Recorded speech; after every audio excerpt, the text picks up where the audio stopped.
Hai Jay. Hai Ingrid. By the way, kamu tahu nggak apa itu PLTN? Tahu dong. PLTN itu adalah singkatan dari pembangkit listrik tenaga nuklir. PLTN mah baru salah satu dari jenis-jenis pembangkit listrik loh. Bentar-bentar. Boleh tolong jelasin tentang pembangkit listrik juga nggak? Boleh dong. Pembangkit listrik adalah sebuah alat yang dapat membangkitkan dan memproduksi tenaga listrik dengan cara mengubah suatu energi menjadi energi listrik. Nah, pembangkit listrik memiliki banyak macamnya. Kira-kira apa saja ya macam-macam pembangkit listrik tersebut? Yang pertama adalah PLTS atau pembangkit listrik tenaga surya dengan sistem fotovoltaik. Nah, panel surya hanya akan bekerja selama matahari bersinar dari pagi hingga sore hari.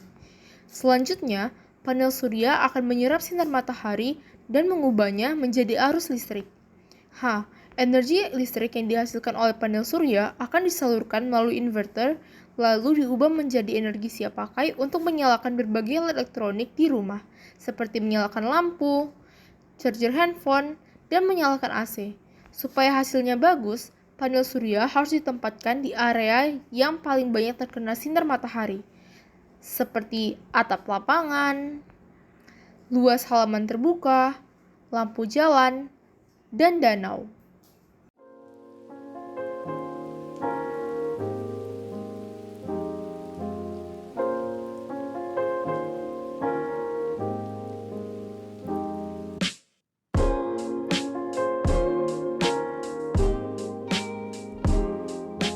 Yang selanjutnya ini nih, aku yakin banget nih kamu tahu kalau sumber energi terbarukan air bisa dimanfaatkan untuk pembangkit listrik tenaga air atau PLTA.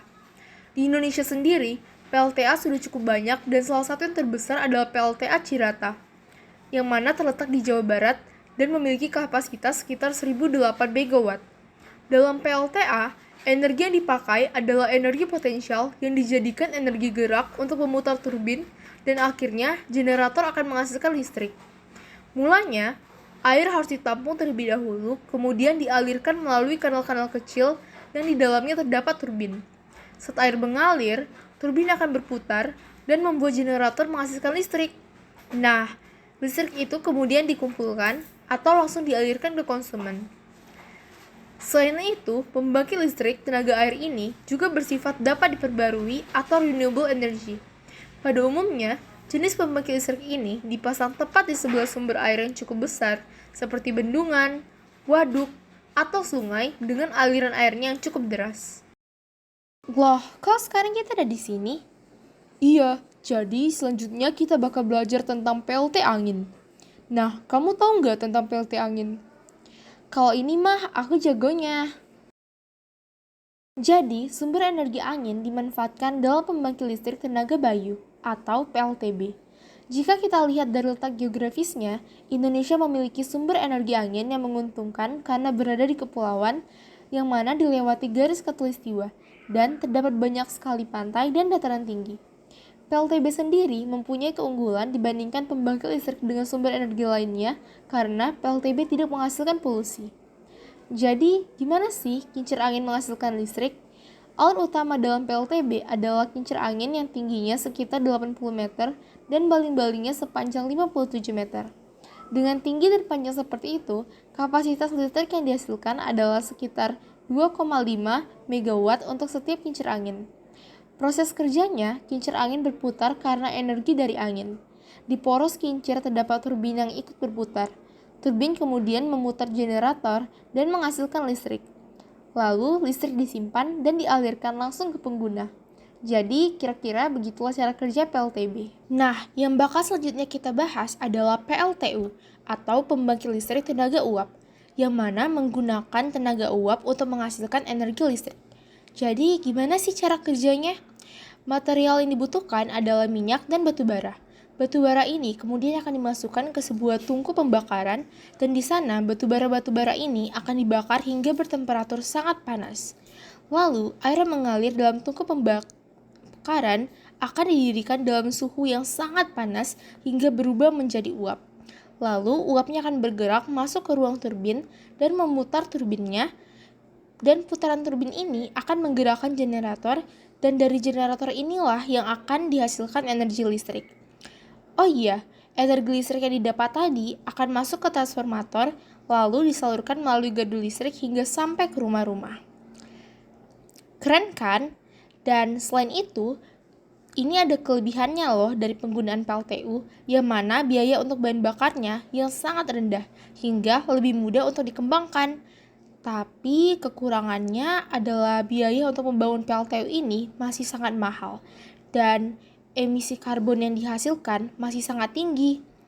Selain itu, penggunaan PLTU harus sebisa mungkin dekat dengan sumber air yang besar yang digunakan untuk pendinginan. Selanjutnya ada PLTPB nih, atau yang kita kenal sebagai pembangkit listrik tenaga panas bumi. Jadi, pembangkit listrik tenaga panas bumi ini bukan berarti mengambil langsung panas dari panas bumi atau lava gunung berapi ya, melainkan energi panas ini dicari dari rembesan panas bumi yang ada di batuan dalam bumi. Tentu saja, cara mencari rembesan itu tidak mudah dan dibutuhkan penelitian yang matang untuk mengetahui titik dan besarnya panas yang ada. Jadi, gimana sih cara kerjanya PLTPB ini? Pada awalnya, pipa yang dimasukkan ke dalam tanah sampai ke daerah geotermal yang mempunyai panas tinggi.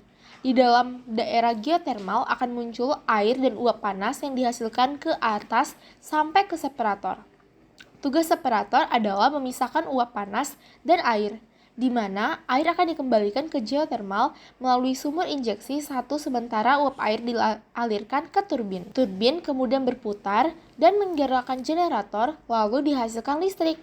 Setelah itu, uap air masuk ke pendingin dan berubah menjadi air. Air tersebut lalu masuk ke sumur injeksi 2 dan masuk ke daerah geotermal. Jadi, begitulah siklus sumber energi panas bumi dalam PLTPB. Nah, kalau ini cara kerjanya PLTN. Pada PLTN terdapat teras reaktor yang merupakan tempat terjadinya reaksi fisi dari uranium. Bata uranium yang ada pada teras reaktor akan menghasilkan panas dan neutron. Reaksi tersebut bersifat berantai dan jika panas yang dihasilkan terlalu besar, ada batang pengendali yang berfungsi untuk menyerap panas. Kemudian, panas yang sudah dihasilkan disalurkan ke bagian pemanas untuk mengubah air menjadi uap. Uap akan digunakan untuk memutar turbin, lalu memutar generator yang akan menghasilkan listrik. Uap air kemudian didinginkan, akan berubah lagi menjadi air.